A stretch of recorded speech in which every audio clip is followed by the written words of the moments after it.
Bonsoir madame, bonsoir messieurs. Nous sommes ici au palais 12 de Ezel où le président de la République démocratique du Congo va recevoir la communauté congolaise vivant non seulement ici en Belgique mais en Europe, la diaspora dans son ensemble pour à l'occasion de sa première visite officielle ici en Belgique. Donc tout à l'heure là, comme les protocoles viennent d'annoncer, donc le président de la République va faire son entrée. Donc je vais vous laisser suivre l'ambiance qui règne ici au palais 12. Comme je vous ai dit tout à l'heure, la salle est bien à craquer. Il y a encore des gens qui sont dehors, mais bon, c'est le président de la République, la sécurité oblige, donc on ne peut pas entrer comme ça. Donc voilà. Donc comme je disais tout à l'heure, les protocoles viennent d'annoncer, dans quelques minutes, le président de la République va faire son entrée. Donc je vais vous laisser suivre l'événement avec le président de la République. C'est après son discours que nous allons savoir ce qu'il va nous dire, ce qu'il va dire au peuple congolais, à la diaspora qui sont venus nombreux l'écouter pour une première fois depuis son élection à la tête de la République démocratique du Congo aux élections de 2018.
concerne l'arrivée en Belgique en puissance coloniale du premier président de la République démocratique du Congo.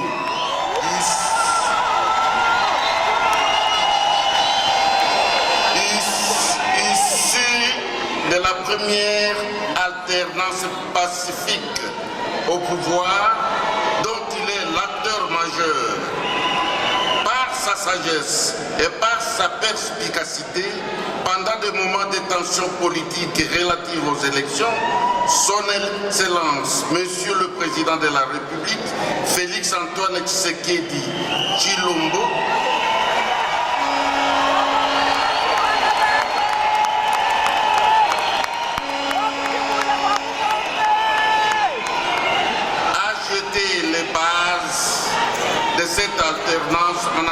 encourageant les Congolais à ne pas céder aux exhortations à perturber les élections. Il a également crédibilisé les discours de réconciliation, du pardon et de la recherche de l'intérêt supérieur de la nation.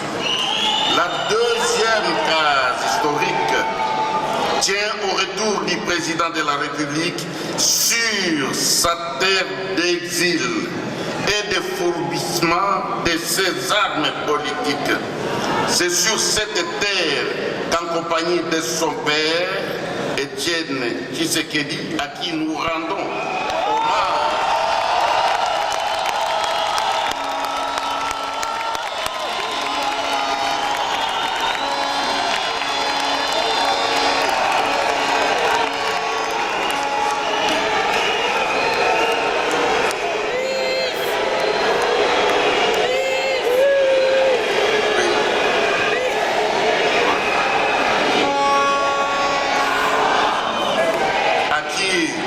hommage, Félix-Antoine Tshisekedi est passé de fils d'exilés politiques à acteur politique, opposant principal, en passant par un statut de cheville ouvrière du parti politique qu'il a finalement présidé. Oui, c'est sur cette terre que l'homme politique s'est construit.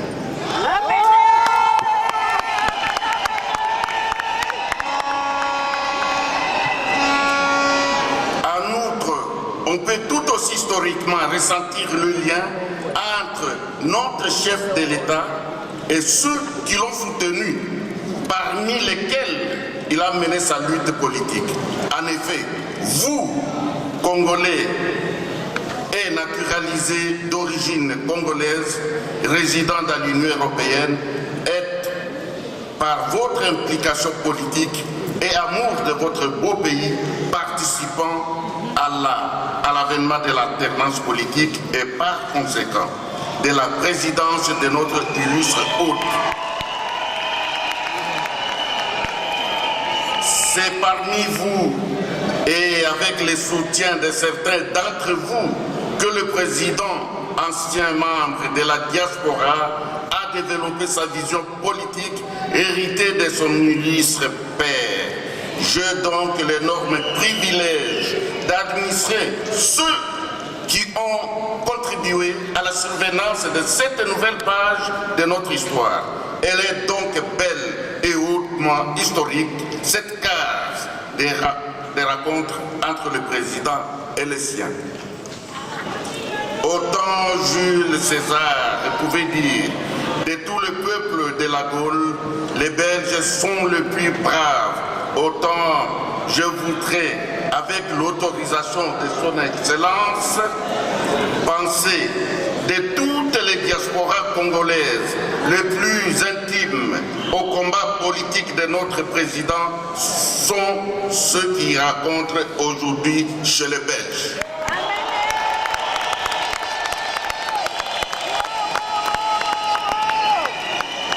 Elles sont donc là les balises historiques qui rendent cette rencontre d'aujourd'hui particulièrement significative, symbolique et unique.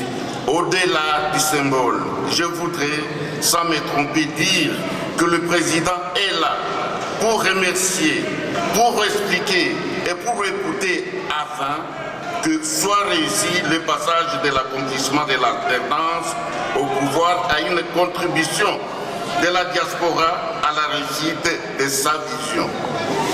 Cette vision, nous la résumons aisément par la célèbre déclaration pleine de foi, le peuple d'abord.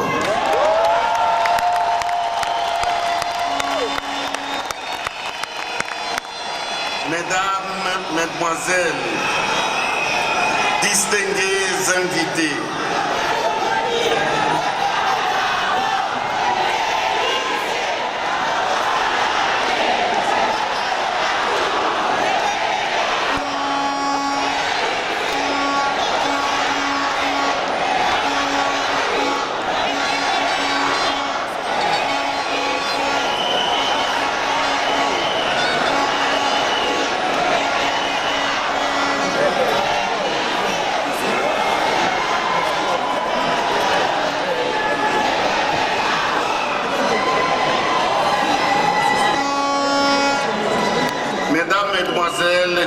mes invités, alors que je voudrais inviter le président à prendre la parole, permettez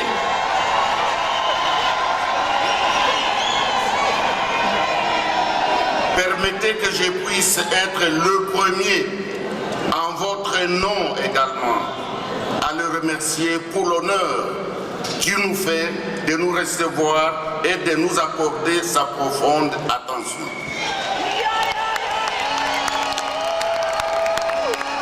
Monsieur le Président, nous vous souhaitons la bienvenue sur vos terres de lutte et vous remercions chaleureusement du fond du cœur pour votre présence en ce lieu. Un tout grand merci. Vive la République démocratique du Congo. Je vous remercie à tous.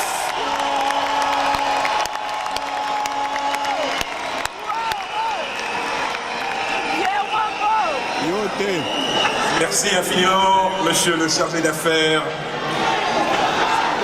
Il a annoncé dans son propos, et c'est donc avec énormément d'émotion, de déférence et de gravité que j'invite solennellement son Excellence, Monsieur le Président de la République démocratique du Congo, à prendre la parole.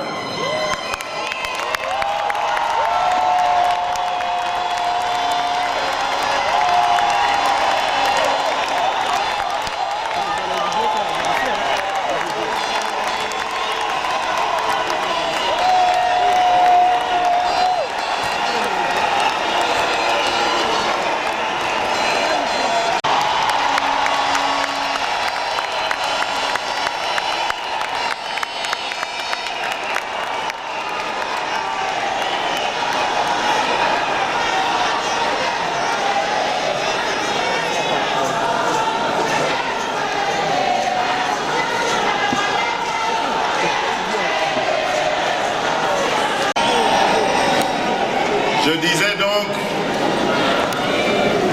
que l'heure est à la réconciliation nationale et à la construction de notre pays. Il y a de la place pour tous les Congolais. Et pour le marquer davantage,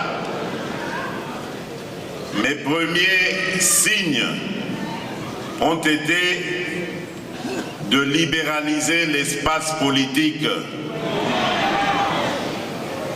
Et donc, j'ai pris la décision de libérer tous nos compatriotes qui étaient retenus pour X ou Y raisons politiques dans les cachots de la République.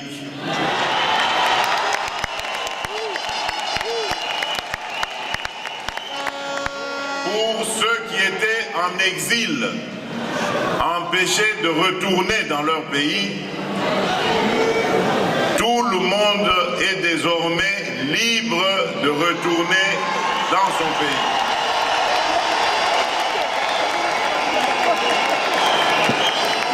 Aujourd'hui, il n'y a plus de raison désormais à prétendre craindre le pouvoir qui est en place. Mais je ne demande pas à revenir incessamment parce que je connais les réalités de la vie à l'extérieur du pays, surtout ici en Belgique. Je connais les engagements professionnels, ce que cela signifie, et je sais que la réinsertion sociale, lorsque surtout on est à la tête d'une famille nombreuse, n'est pas assez facile. Donc prenez votre temps, chers compatriotes, mais n'oubliez pas de rentrer dans votre pays.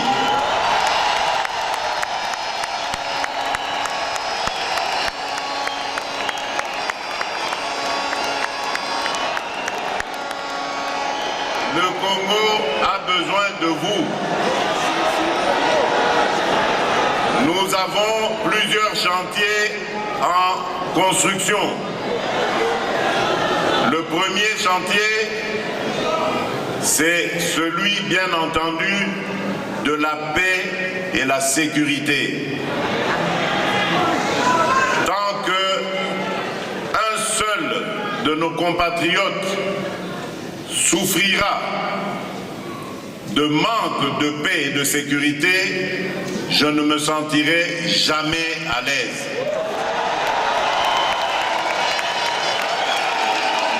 Nous sommes en train de tout mettre en œuvre. Aujourd'hui, notre armée est déployée en Ituri et dans le nord Kivu principalement, dans le but d'éradiquer complètement toutes ces poches de violence, une violence d'ailleurs inhumaine et gratuite qui est administrée injustement sur nos compatriotes vivant dans ces contrées.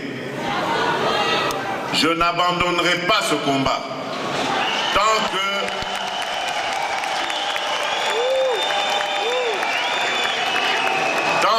ces renégats Banyangala Katawana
de ramener la paix totale dans notre pays.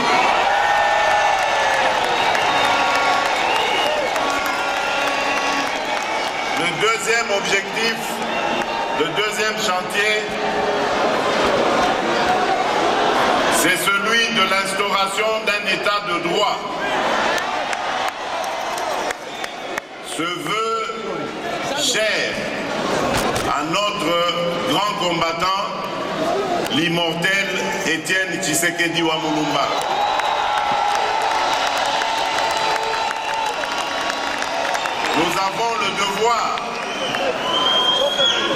Nous avons le devoir de continuer ce combat jusqu'à l'instauration d'un état de droit dans notre pays.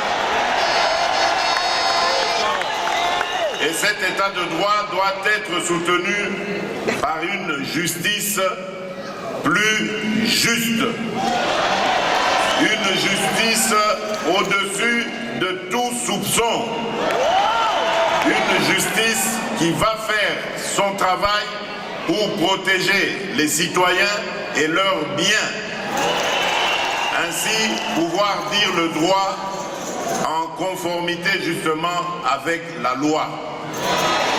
C'est ça l'état de droit que nous voulons instaurer. Et croyez-moi que là aussi, je ne ménagerai aucun effort pour y arriver. Je ne veux pas de la justice faite par le président de la République ou à la présidence de la République. Je ne suis pas un dictateur et je ne veux pas qu'on fasse de moi un dictateur.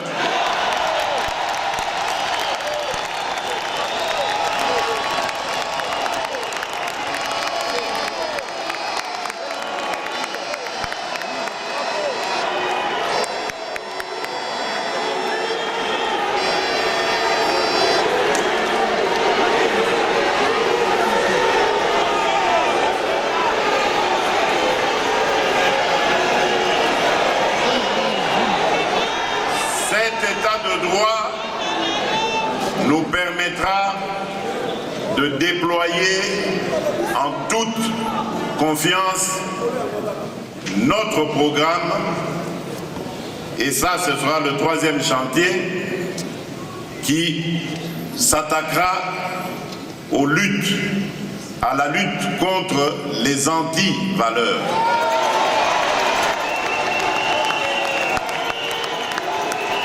La lutte contre principalement la corruption.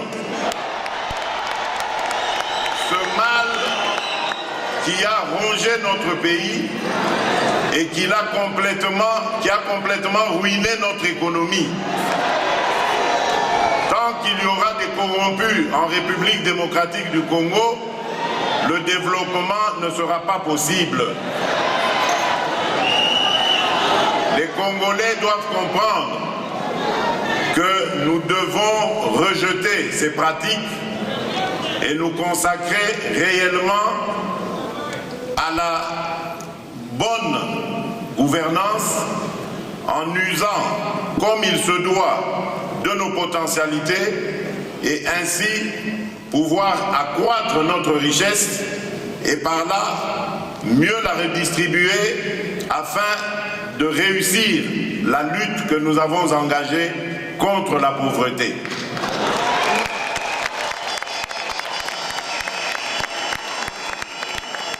Et d'ailleurs, à ce sujet, j'ai même un conseiller spécial chargé justement de m'aider à lutter contre la pauvreté. Dans les jours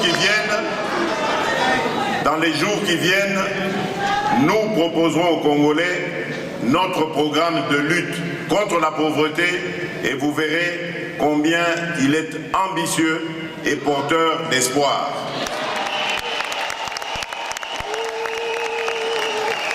L'autre chantier qui est déjà aussi en cours, c'est celui de l'éducation.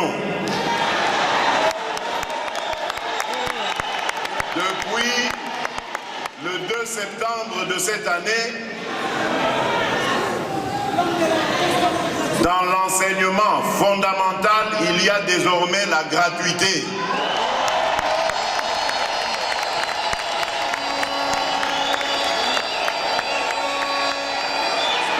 Donc, Mwana Congo, à Kozala Lisusu, il est traité.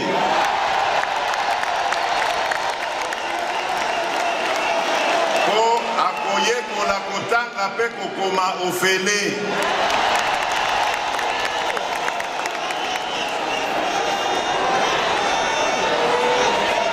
Nous poursuivrons ces efforts palier par palier pour que demain ce soit les études du secondaire et plus tard les études universitaires.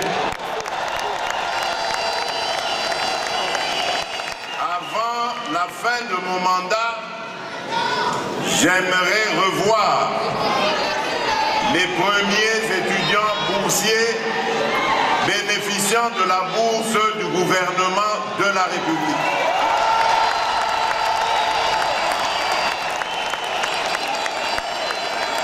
Oui, cela est possible et nous l'avons démontré.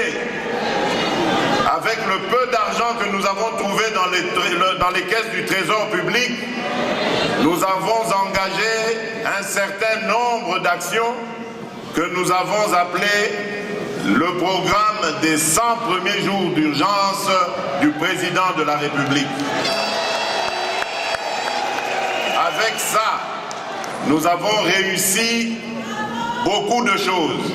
Mais je sais qu'il y en a encore beaucoup d'autres à réaliser. Mais nous avons remis en état plusieurs routes, nous en avons construit d'autres, nous avons construit des ponts, nous avons désengorgé des territoires entiers, nous avons restauré des écoles, nous avons construit des écoles, nous avons restauré des hôpitaux, nous avons construit des hôpitaux. Bref, nous avons fait beaucoup de choses avec peu de moyens.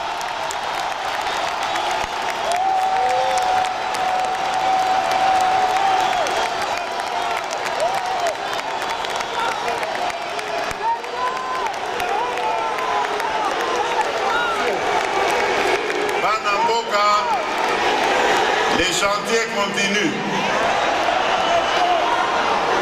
Nous avons également le chantier de la santé. Comme je vous l'ai dit, dans mon programme, j'ai mis au cœur de ma stratégie l'homme congolais. Et donc, tout sera fait pour l'épanouissement de l'homme congolais. Son éducation, sa santé, son emploi, son bien-être, tout sera fait pour l'épanouissement du Congolais.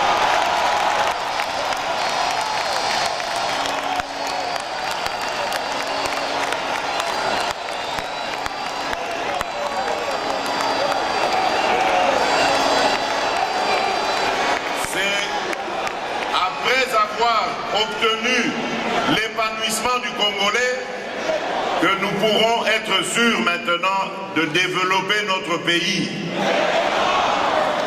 En même temps, nous nous attaquons au chantier des infrastructures. Vous savez que notre pays est en grand déficit de routes, de ponts, de voies ferrées et fluviales.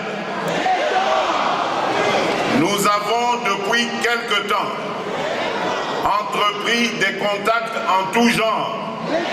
C'est ce qui explique d'ailleurs les nombreux déplacements que j'effectue avec des investisseurs dans plusieurs domaines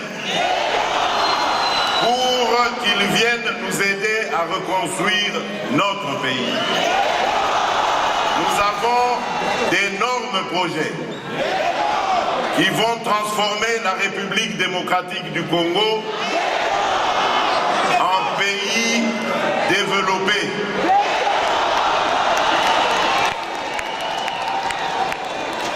L'autre chantier, comme vous le savez, c'est celui de l'énergie, l'eau et l'électricité. Aujourd'hui, chers compatriotes, il y a moins de 10% de notre population qui a accès à l'eau et à l'électricité. Nous avons, depuis que nous sommes là, financé, grâce au peu que nous avons trouvé dans les caisses du Trésor, des projets de construction de puits pour l'adduction d'eau potable.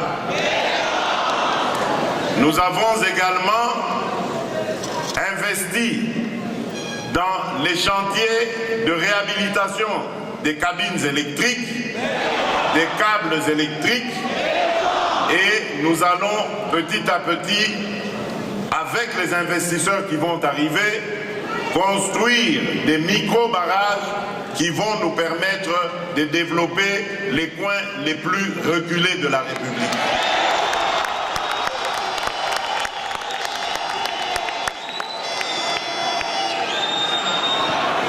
Nous avons également le chantier du numérique, et ça va faire plaisir aux jeunes. Le numérique est une nouvelle technologie qui est bien maîtrisée par nos jeunes.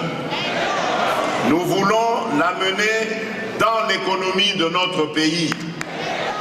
Cela nous permettra de mieux rationaliser nos dépenses et nous permettra d'augmenter les recettes du Trésor. Et avec cela, de relancer la croissance économique et de pouvoir faire face aux défis du futur. Nous avons également le chantier, et c'est un chantier énorme, de la diversification de notre économie. Comme vous le savez, les mines, les activités minières, qui pourtant devaient être un bonheur pour notre pays, sont la source de tous les malheurs du Congo et des Congolais.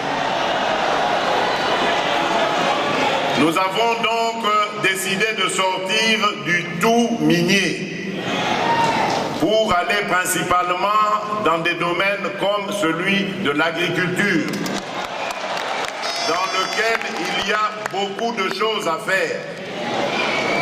Je vous ai dit ici qu'on va construire des micro-barrages. Ils vont servir aussi à alimenter les industries agroalimentaires que nous allons construire. Nous aurons le mérite au moins de national, et s'il y a de l'excédent, de l'envoyer même en exportation à l'extérieur. Le Congo regorge de 80 millions d'hectares de terres arables, avec à peu près la moitié en terres irrigables. Donc nous n'avons même pas besoin d'engrais. Et avec ces étendues, nous pouvons nourrir plus de 2 milliards d'humains. Donc le Congo va être une terre d'espoir pour beaucoup d'Africains. Et même au-delà de l'Afrique. Donc, nous sommes sur le chantier de l'agriculture qui est un véritable Eldorado. Et ainsi, le sol congolais pourra enfin prendre sa revanche sur le sous-sol. Lequel sous-sol nous n'allons pas abandonner. C'est vrai que les mines nous ont causé beaucoup de malheurs, mais c'est sur remettre de l'ordre en nous conformant aux lois en vigueur, en rassemblant les creuseurs que beaucoup de traders utilisent à tort pour faire du mal au cours de nos matières précieuses. Et donc, nous remettrons de l'ordre. Comme c'est stratégique, je préfère me réserver et ne pas donner ici la stratégie que nous utilisons. Mais ce qui est certain, c'est que nous allons nous réapproprier l'initiative de la vente et de la rente de nos propres minerais. Parce que, tout simplement, nous allons travailler sur la valeur ajoutée à y donner. J'en ai bien leur rajouter de la valeur et accroître notre économie par ce fait. Voilà, mesdames et messieurs, chers compatriotes, voilà brossé en quelques mots les ambitions de celui qui est votre fils, votre frère, votre père, votre ami, votre compatriote. C'est l'ambition qui m'anime. Je l'ai promis et comme vous le savez, je ne suis pas homme à promettre en vain, je le réaliserai.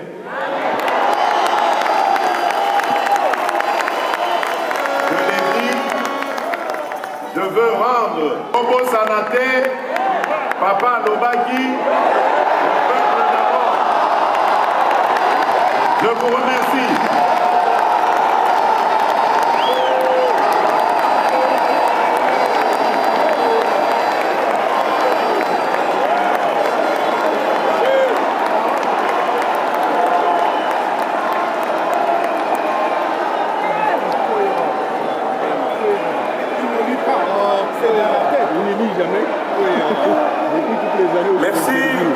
Merci infiniment. Excellence, Monsieur le Président de la République. Merci d'avoir